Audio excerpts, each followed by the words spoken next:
She Quest podcast is heart-opening dialogues for self-identified women on a She Quest, a movement moving forward, striving to live aware, bold, and whole.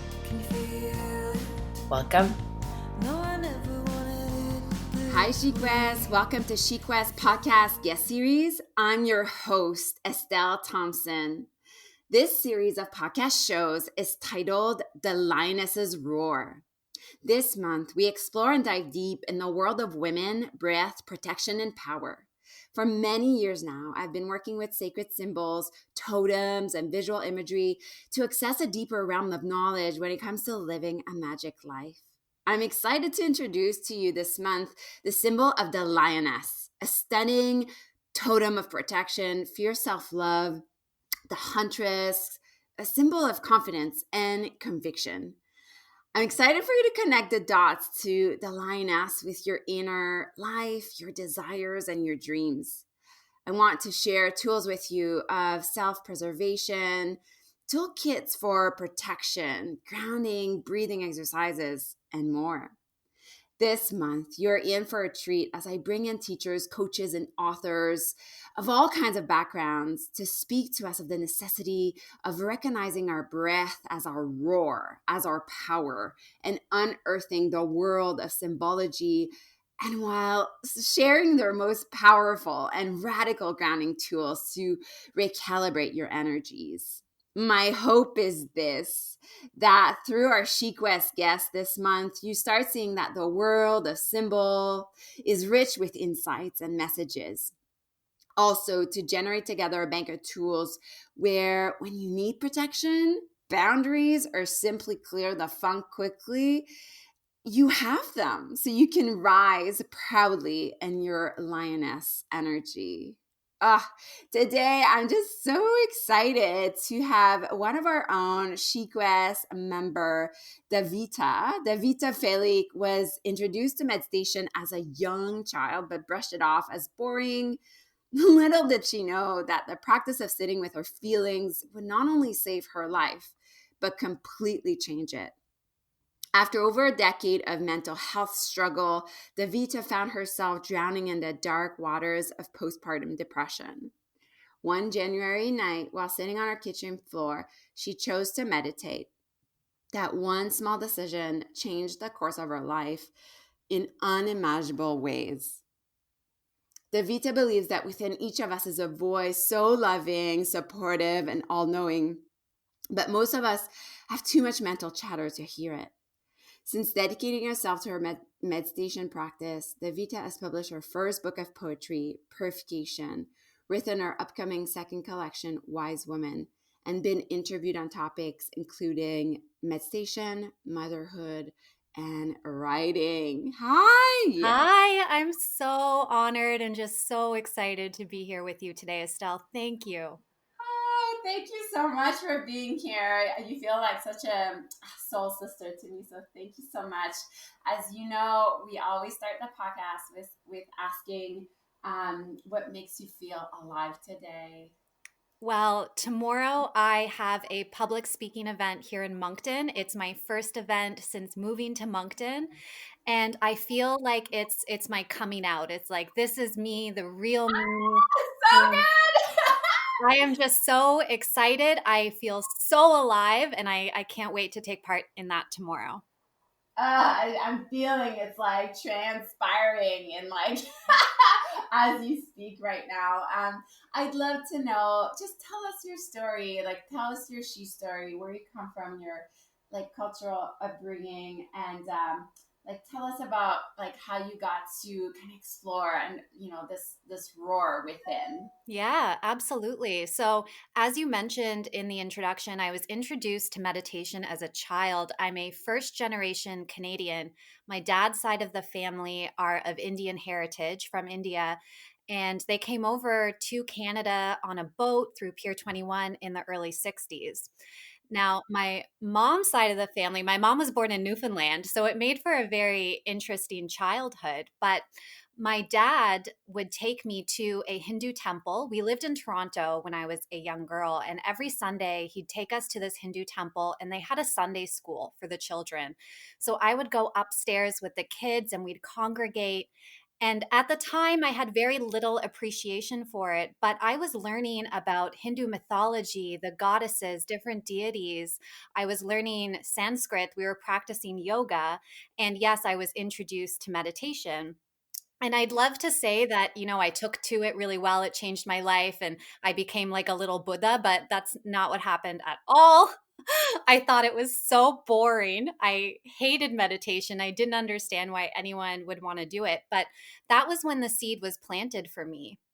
And it was about 20 years later, 20 plus years later, when I found myself just completely drained and heavy and drowning in postpartum depression, that seed that had been planted 20 years prior finally started to sprout.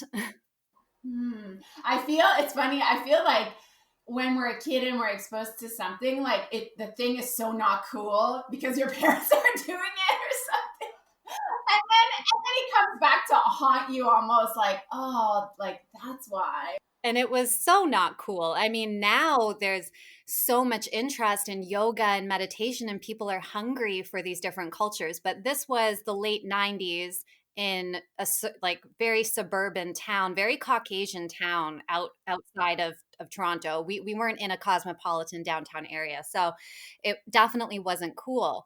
But if we fast forward now 20 plus years, I'm in my late 20s. In a very short span of time, I experienced so many life transitions. And looking back, I had struggled with mental health throughout my late teens and early 20s, but I was constantly searching for my happiness outside of myself. So in 2 short years, I got married and had 2 babies. And as much as I'm grateful for that and I wouldn't change a thing, that was my way of searching for happiness, thinking once I'm a wife and once I'm a mother, I will have arrived. And it simply didn't happen. And that not happening is, I think, what really led me down the path of postpartum depression. So I've shared this story with you before, and I'd love to share it with the listeners. But there was one afternoon actually in January of 2019, and I just had to get out of the house. I Something was not right with me. I knew something was wrong, and I decided to drive out to Lawrencetown Beach. That's where my husband and I eloped. I went out to the ocean all the time. I love it there.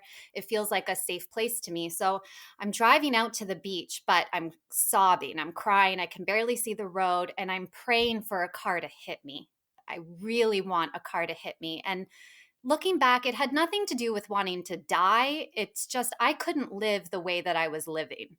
I couldn't live waiting for something outside of me to make me happy. And at the time, that's all I knew. I didn't know that I was capable of cultivating that within. So I'm driving out to the beach, praying for a car to hit me. And thankfully, it didn't happen. But I get out to the beach and it's the middle of winter. It's freezing and it's so windy. And I get out of my car and I'm just letting the wind hit my face. And it feels like knives, like it's painful, but I'm just feeling something for the first time.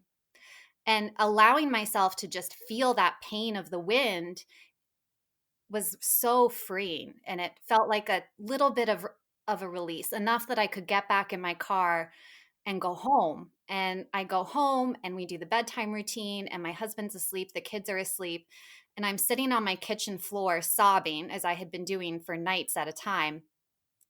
And that seed that had been planted 20 years prior started to sprout. And there was just something within me. It was very visceral. It wasn't cognitive. It was just this feeling inside of me of, you need to meditate. You need to just sit with your feelings. And I couldn't tell you how much time passed, but I just sat on the kitchen floor and I let wave after wave of emotion come through me. And I gave myself permission to feel it. And that was the turning point for me. That's when everything started to change. The story, you're such a beautiful storyteller. It touches me so much that you're just telling it to us, because I feel like we have these moments, like that moment, like you paint it so clear, like it's so clear. There was like you were brought to your knees, you know? Yeah. How, like, how has it evolved? Because I know Like after that, were you meditating every day? Like what happened after that? Yeah, so I did practice every day. And I want the listeners to understand that I didn't have a defined practice. I didn't really know what I was doing other than I was sitting with myself and allowing myself to feel things that I hadn't felt for probably 20 plus years. I love you say you didn't know what you were No, doing. no. I know it's like that. Like seriously, even I, after all these years of like doing yoga and meditating, sometimes like I don't know what the fuck I'm doing. Like, And it's because it's not about doing, it's about being. So it's just completely backwards from how most of us were raised. I was literally yeah. just being instead of doing something for the first time. And by allowing myself to feel all of those emotions, I made this space to connect with my authentic self. All of those emotions that I had been repressing were just blocking me from connecting with my true self. And over time, by releasing that or peeling back the layers, whatever metaphor resonates, I connected with that part of me that had always been there. And I started writing. This was never something that I had done in the past or identified with. But after each meditation practice, I would take out my phone and I would just start typing. And it felt channeled. But at the time, if you told me that, I would have said you were crazy. So I just started writing, and then I started sharing online, and then I self-published, and then I started going to different meditation groups and connecting with a community, and doors started opening for me, and it all felt easy because it was authentic. It was scary, but it also felt easy. I love that. Like it's like a complete shift happened for you. Yeah, and because it felt so natural day by day, it wasn't until, I looked back 3 months later, 6 months later, and now over 1 year later that I'm really like, "Holy shit, like, look what I did." But in the moment, I couldn't really see because I was just focused on, I just need to get through this next hour and this Yeah. next day and this next week. Hey there, interrupting this incredibly heart opening conversation to let you know about my new art channel. If you are listening to this podcast as a SheQuest member, this feature is included in the membership sisterhood community. Yay! More than 21 days of mindful art classes and curated topics for each class, such as 21 days of birds and butterfly, 21 days of women in power, 21 days of love and loss, earth and sky, and so on. This year, I'm running a year-long 112 days of painting meditation where I will upload 9 paintings a month inspired by the Radiant Sutras. Together, inspired by mindful artists from all over the world, we paint 1,000-year-old yogic principles and enter a gateway of wonder and awe. If you aren't part of the membership and would like to try the art channel and meet its community, this option is now available. Use the coupon SHEART, that's SHEART, to get 1 month free and tell the women you know and love about this outstanding opportunity to develop a home art practice. SheQuest membership stores will open again soon, but until then, enjoy my art channel and say yes to creative living, yes to painting for joy, and yes to connection. Now back to our ever expanding and electrifying conversation. So would you say like it's in this moment that you started like awakening to your self-expression? And by the way, I wrote something when you were telling your story, the pain of the win. Did Yeah. you know you said that? Yeah. I love that because I see the win as prana, like as your breath. And I love that like when you got out of your car and you started awakening to the pain of your breath, really the pain of I just find that so beautiful that you said that.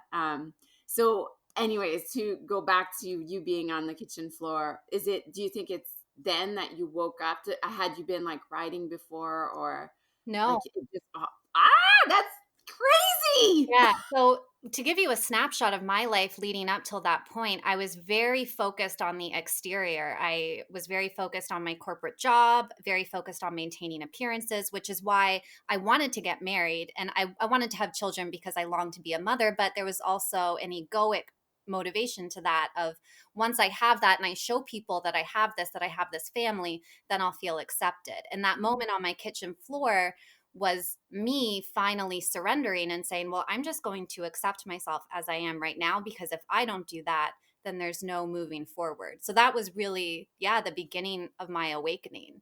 And it wasn't all, light and love. Once we make that choice to connect with ourselves and feel that stuff, things got a lot worse before they got better, because I had to feel through things that I'd been repressing for like decades. Do you find like a lot of times that's what scares people almost in doing Yeah. that way? Yeah. Oh, absolutely. So I'm now offering my meditation coaching services, and that's something that I see with my clients all the time is we dip our toe in the practice and it starts to feel good because there's a little bit of a release, but then we hit those tender points, those wounds that we've been turning away from, and things start to feel really sticky and messy. And it's at that point that some people will just back off and think that meditation and mindfulness and connecting with themselves is just not for them. But the people who are brave enough to go through that and dive deep, those are the people that have life changing transformations. Ugh, I know. I always say people hate it when I say it, but like, that's when the real work begins. When you're like, and you're just so like uncomfortable, like really dealing with this, like all this shadow material that really, like, it's been there all along, but you're finally willing to just get a little glimpse at it. Yeah. And from a creative standpoint, that's where our best work comes from. That's Like, correct. my Yeah. best shit comes from my darkest shit. Yeah. Yeah. I love that. My best shit. I'm writing things down. Say that again. It's too good. My My best. best shit comes from my darkest shit. Like really feeling into that dark stuff that I couldn't even look at myself, let alone talk to like my therapist about. But by diving into that and looking into that, like that's where my best creations come from. And those are the things that people respond to the most, because underneath all of our stories is that common thread of connection and feeling. So my story looks totally different, but I draw people that connect to that feeling because we've all had that feeling before of I cannot go on. Like this is it. Yeah. What I hear often is like, I feel dead from the inside. Yeah. Yeah. Oh, yeah, Yeah. that's a really good way to put it. Yeah. And by the way, I know the title of our podcast now. It's my best shit comes from my darkest shit. Yes. Oh, I love it. I love it. So, how like if you had somebody come up to you and be like, okay, like it's doing wonders to you, like your rituals, and for you more specifically, I'm gathering it's your meditation practice and your writing. Like, how would you? I know, and I know you do that. Like, you help people do that, but how can one do this like authentically? You think? Yeah, so I think in order to develop a meditation practice that's truly authentic, we need to let go of whatever we think meditation is supposed to look like. And we're just flooded with imagery of people sitting in lotus position and they have very specific mudras or they're using specific mantras. And my first piece of advice to anybody, whether you've been meditating for 15 years or you've never done it before, just let go of all of those preconceived notions, because we already know what to do. Children are born knowing how to meditate. It's we, the grown-ups, that could squash it out of them and tell them that it's a waste of time or teach them that presence isn't productive, therefore it's not useful. So if you let go of all of those preconceived notions and just allot even 30 seconds of time to just sit with yourself and take notice of what comes up. What stories does your mind start telling you? What physical sensations do you start noticing in your body? What happens to your breath? And just take notice before trying to then control your breath or relax your body or change the thoughts. Most of us for at least for me, for a really long time, I didn't even have the awareness to tell you what stories were running in my mind or what physical sensations because I was just ignoring them. It's gold. What you're saying is so gold. Why do you think it's important to make time to meditate? Because that's where we connect with our true essence. Hmm. And everything that we do is an expression of that essence. But if we are not regularly connecting with it, then our expressions, our actions, our words, everything that comes from that is going to be tainted, and not tainted in a bad sense. We need the influence of society and our loved ones, but that connection with your true essence must be a priority. It has to come first, especially for mothers. And has your relationship with motherhood has changed since you've implemented, I guess, these little bubbles of time to meditate and to write? Oh my gosh. Ah! My relationship with motherhood has drastically changed. And when I was pregnant with my first, I saw motherhood as a duty, and I saw motherhood in a very rigid mindset. And I had a very specific list of standards for myself. And now I realized that motherhood, just like every other relationship, is a living thing. It's ever evolving, it's ever changing. And the more that I'm present with myself, the more I'm able to be present with my children. And I now appreciate things about them that if I hadn't deepened my practice, I might not even notice because I just wouldn't have had the presence to bring to my interactions with them. And I now see my children as teachers, which is not something I ever would have understood a year ago or 2 years ago. I see my my sons as teachers. It's Yeah. but like sometimes I'm like, who's teaching who here? Because they trigger us. They trigger us in all the right places. They're helping us find those spots that we need to sink into, but we just need to be present to recognize it. That's right. That's right. Oh, so good. Thank you. What's your like best tips for somebody who wanted to start like building that relationship, like really nurturing that relationship with their, because we're in the lioness of roar, kind of like, and Mhm. their roar being like their true, their not just the way they speak, but their being. How would you go about it? How do you go about it? So I've learned to release any expectations of how I am supposed to feel and how I am supposed to express Mm. myself. So to put this in context, when I first really started meditating daily, I was doing it to just bring myself to a level where I could function. So it was mostly about relaxing the nervous system. And that's kind of the first step. That's what most people do. They have some mindfulness exercise to relax their nervous system. But when we go deeper than that and we release any expectation on what we're supposed to be feeling, sometimes stuff will come up that's really scary and unexpected. For me, I experienced a lot of rage, and I didn't realize that I had all this rage. I never would have identified as an angry person. But by releasing the expectation and allowing that rage to come up, I learned to sort of like dance with it and enjoy it and see the angry, rageful facets of myself as just as beautiful as the relaxed and the nurturing and the mother facets of myself. So, my advice would be to just release the expectation of what your meditation practice looks like, but more importantly, release the expectation of what you're supposed to be feeling during it and allow yourself to go with the flow of your feminine energy, which is ever evolving and ever changing. 1 minute we're angry, 1 minute we're loving, one minute we want to have sex, 1 minute we just want to sleep. Like, we need to just allow ourselves to move with that.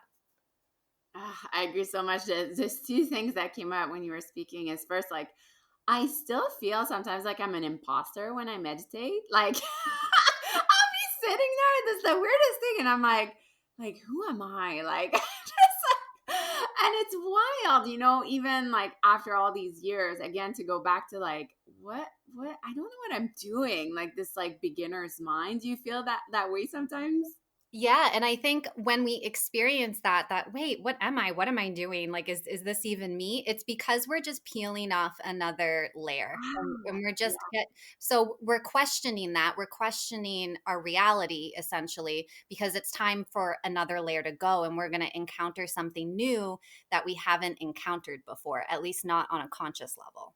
So good. What do you do? And talk to us about your poetry. Like, this is like, going out of you. Like, I love following you on Instagram. Like, you're just like, your little snippets are just so like, what's going on with that? Tell Thank us. you. Yeah, so I believe that when the words started coming to me after my meditation practice, that was like my higher self's way of helping me interpret what was happening. Because I would sit in my meditation practice and I would feel a lot of stuff, but it was so visceral that my conscious mind wasn't really able to make sense of what was happening. So when I would come out of that meditative state and back into a brain state of more conscious awareness and I would write, I was writing the words that I needed to read. That was my higher self giving me the medicine that I needed in that moment. And when I made the decision to share those words with other people, and I saw that it was also medicine that other people needed, it really just confirmed for me that what I was experiencing was real. Because at the time, I thought I was going crazy. Like, I thought I was going insane. I remember telling my therapist that I think I needed some type of medication. And she thankfully just told me, no, you don't. Like, you're just expressing yourself. You're not hurting yourself. You're not hurting other people. This is all okay. I'm super proud to have partnered with Hippie, a Canadian skincare company, in offering you 30% off all their products. I've been using Hippie Groovy Glow, Pore Hustler, and Jomo Mask, and I've completely fell in love with this not only natural, clean, but sulfate-free, alcohol-free, and did I say Canadian product? Hippie's mission is to simplify your skincare routine and bring practical, effective solutions to your moody skin. Their belief is that feeling beautiful in your own skin is a right, not a privilege. Hippie is offering Chic West podcast listener 30% off with the coupon ChicWest30. Go to www.hipbees, that's HIPBEES.com, and claim your 30% off any product in their shop today. That's ChicWest30, SHEQUEST30. I'm really excited to bring this mindful and sustainable plant-based skincare in the Chic West family. Enjoy glowing skin. Bye. Yeah. Oh, I love that. Like, I know I write like it helps make sense of what I'm going through. And, but also like before the words come, and also because I think painting is so much easier for me than writing, only because like you don't have to use words. Like Mhm. words seem so like, okay, like really daunting, right? Like, and almost like art is so subjective in a way, but it's as release and all this to like, do you feel a release when you write? Oh, Oh, absolutely. I know. Such a huge release. And it's funny because you say you find words daunting, whereas, and I've shared this before in our SheQuest community, I find the painting so daunting. And it's because I realized I was approaching painting from a very different way that I was approaching writing. When I write a piece of poetry, I have no idea what it's going to look like at the end. I just go. Whereas with painting, I was approaching it from this like very type A, almost masculine mindset of, well, it's going to look like this at the end, and how am I going to get there? So I've really had to learn to surrender and allow my painting to flow through me the same way that I allow my words to flow through me. And that's been very uncomfortable for me. Yeah, and I think just knowing this from your summarize what's been so cathartic for you has been the painting in a way, because it's a medium you don't often use. Oh, yeah, it's been Yeah, so cathartic, so yeah, and all of you that come to SheQuest to me and are already writers or are already doing another medium, and I'm like, oh, when you get painting, your writing is gonna blow up. yes. I get so excited for you guys to try something else, because it's like just the wiring in your brain must just go nuts. The first exercise, the first painting exercise I did, which all it was like writing my intention. By doing that and working through the first module, which I think was, it was all about the the bitch, like Yes. reclaiming, yeah. That opened up this whole new avenue for me of writing that I had never even considered. And I would say close to 75% of my second collection, Wise Woman, was based on that. And that was something I never would have felt into if it weren't for SheQuest. Ah, shivers. I remember when I saw that post and I was like, holy shit. Like your eyes, like something was like really like scary almost, but like scary and soft like at the same time. I don't know how, but like you were on a mission and you had like open and I just get so excited and thrilled when I see that because I see sheepgrass as like you're opening this gate to like wonder and awe and like yeah and rage and like all these family because like rage and anger like that's grief like Yeah. like soul I always say this like soul work is grief work and in a way when we do this deep work we're healing ourselves we're moving through grief and rising in grief in a way and that's what we were doing it was just so powerful. Do you remember that post? Oh, yes. Yeah. I 100% remember that post because that day I could just feel this like frequency within me that felt very familiar, but also very scary. And I realized that my whole life I had just bought into this idea of nice girl and girl, you're nice and you're quiet and you're polite and you're kind. And SheQuest gave me the space to feel into my rage and I found so much good stuff in there. It was my darkest shit, so my best shit came from it. Yeah. Oh, you're just so you have beautiful words to just describe these experiences that are often like sometimes a lot of what happens in SheQuest is almost I don't know, there's no words to it. So I just love the way you're able to like put words, and that's because you're a writer that you're able to do that. Because yes, like once we tap into what's angry and rage, we realize like, oh my God, it's so alive in there. It's full of possibilities. It's like, and that's exactly where the release comes, the release and the relief. Yeah. And there's something really easy about life almost that comes not every day, but that comes to this inner knowing. That's not a knowing like a rational thing. It's really something we know deep in our bones and in our hearts and in our blood. Yes.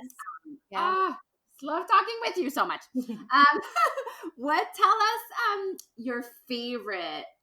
your favorite tools for personal growth, something perhaps you do every day, but it doesn't have to be every day.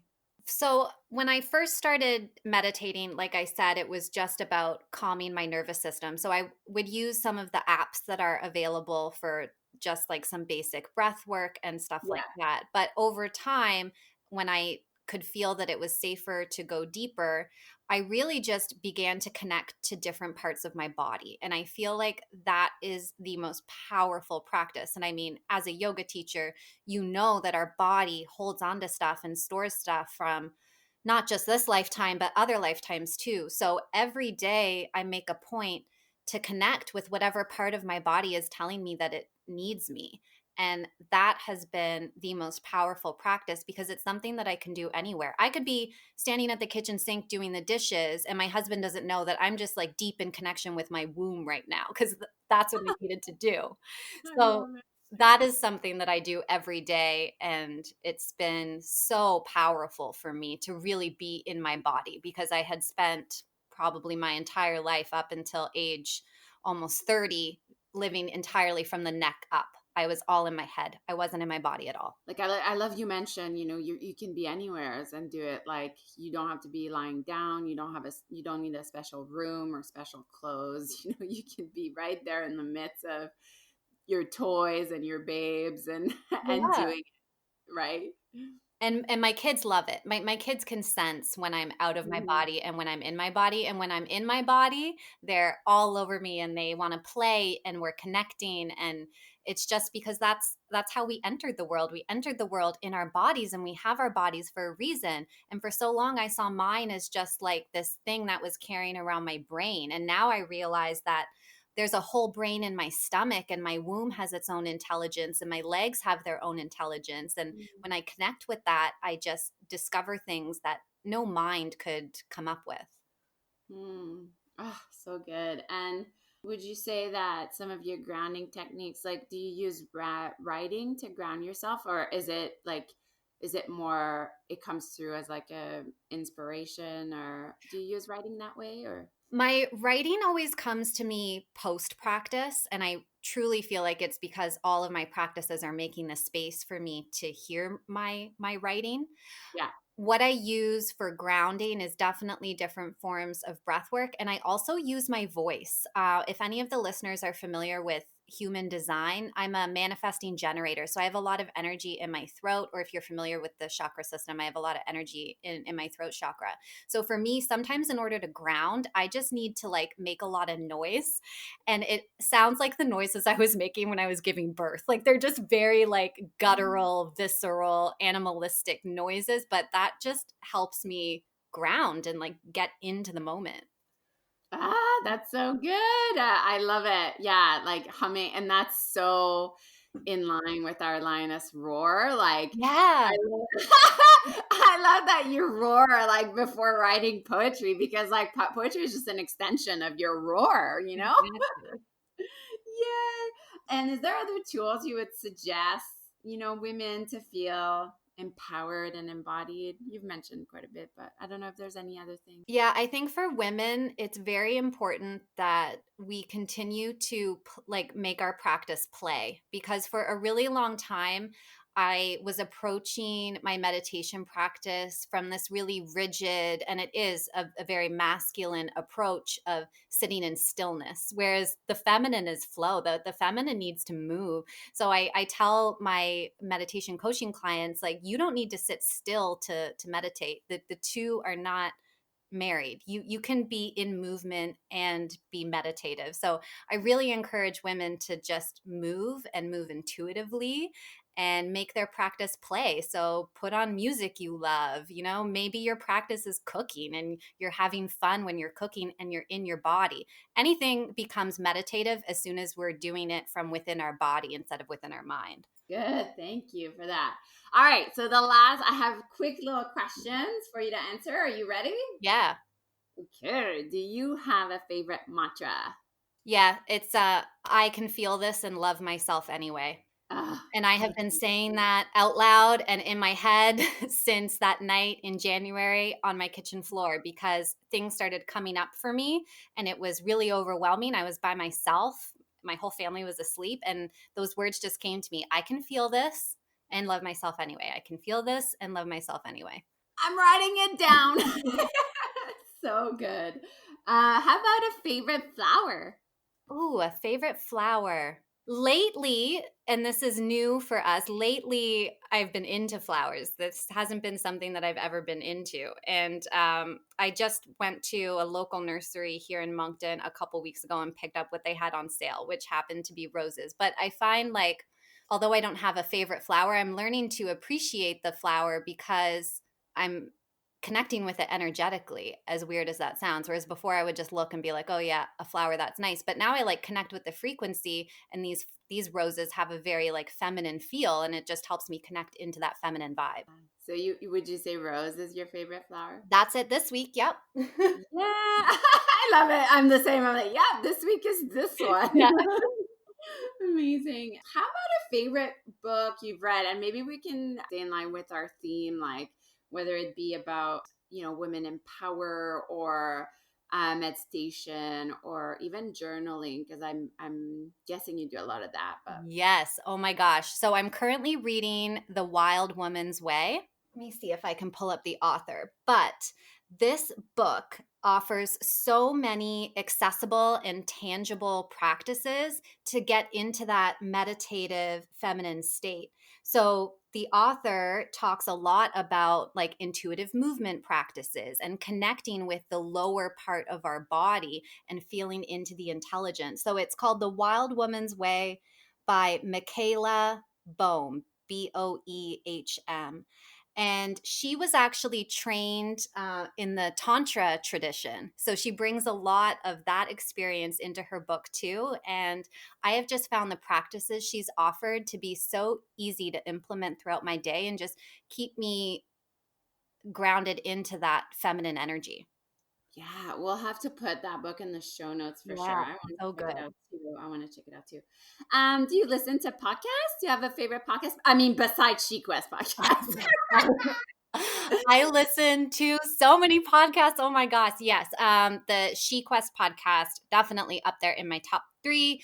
The one that I've been binging on lately the most is it's called So You Think You're Intuitive by Natalie Miles. Oh yeah, I've never heard of that one. Oh, she's great. She's awesome. So she is an intuitive, and her business, she offers readings, and she's really into her psychic abilities and all of that stuff. But what I love about her podcast is she reminds us in every episode that everyone is intuitive, and her podcast really brings me back to that truth that there is a part of me that knows a lot more than my conscious mind does. And I think all women have this intuitive ability within them, men as well, but women especially. We're very connected to our intuition. And her podcast just allows me to explore that. Okay, I'll have to check that one too. How about just a favorite treat? Something you, Chocolate, anything I chocolate. don't Uh, if there isn't chocolate in the house, I feel a little know. uneasy. Shaky? I need to know it's in the house. And once I put the kids in bed, so my son is almost 3, my daughter's a year and a half. Once I put them in bed and the house is quiet, and I'll either do like a movement practice or a breath work practice, or I'll write a little bit, and then I go and get my chocolate and I just eat it. And it's so good. Oh, I love it. I love it. Okay, well, I have one last question for you, but before you do, I did want, like, I really love for all the listeners to start following you on Instagram because it's so good. And I literally just pull up your Instagram and I just want to read. I think you posted this like yesterday. I just want to read it because your writing is so beautiful. Will you let me read it, Yes, Davita? of course. Go ahead. It says, measure your days by the time spent in your body. Shift your focus from productivity to presence. This will increase the quality of your creations, drastically reduce the amount of effort it takes to create them. Be present with your art and remember your life is your masterpiece. Ugh, so good. Thank you so much for your gifts, your inner gifts. And I'm just, ugh, how do you write that stuff? How do you I do it? don't know. I don't know. I tell people all the time it's not my words. And we're all here. Truly believe we're all here. We're all here telling the same story. We're singing the same song. We're painting the same picture. We're all talking about the same truth. We're just doing it in our own way through our unique lens, and that's what just makes it so beautiful. I'm not saying anything that hasn't been said before. I'm just saying it in my own way. And your paintings are your own expression, and I'm just so grateful for SheQuest because it not only allowed me to explore more of myself, but it brings me into community with other women doing the same. And it's that community that's going to support us. Thank you so much for sharing this because for me that's the key, right? We can do all this work. Like we can meditate by ourselves, we can write by ourselves, we can dance by ourselves, but if it's not witnessed, then we can't move the needle forward, you know? Yes, if it's not witnessed, that's If beautiful.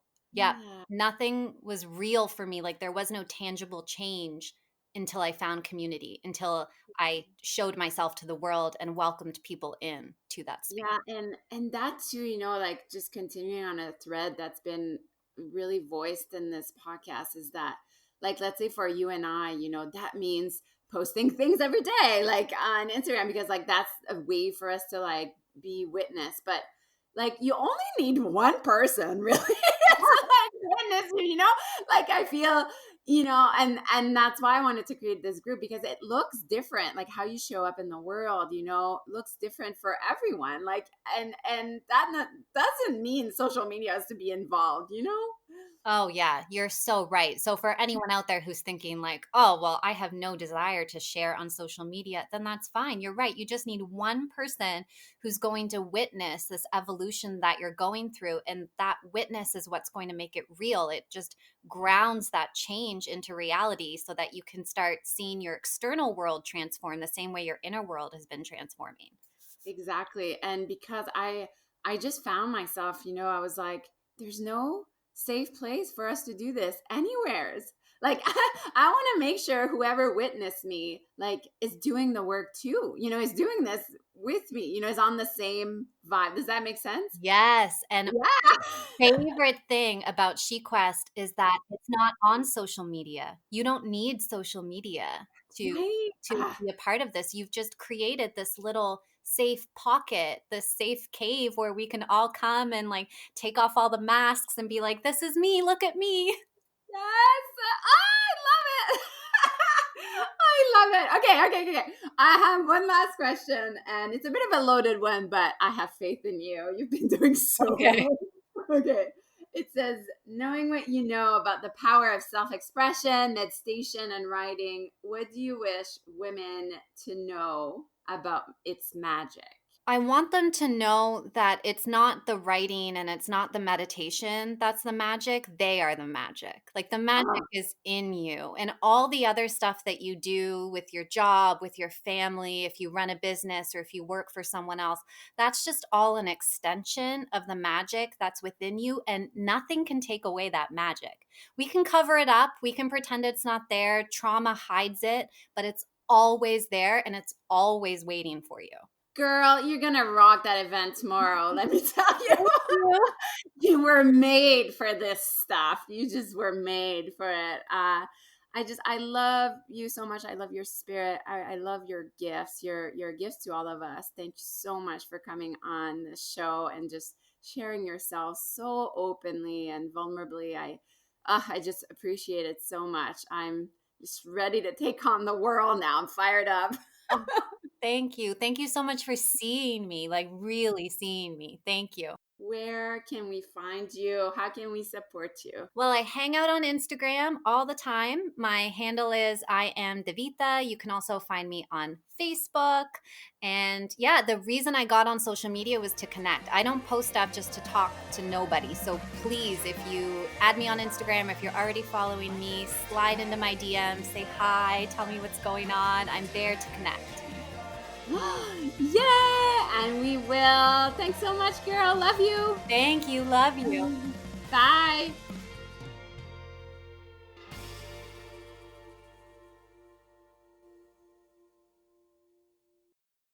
This podcast was produced by Tosh Taylor of the Podcast Hub Productions. Find her online at podcasthub.ca.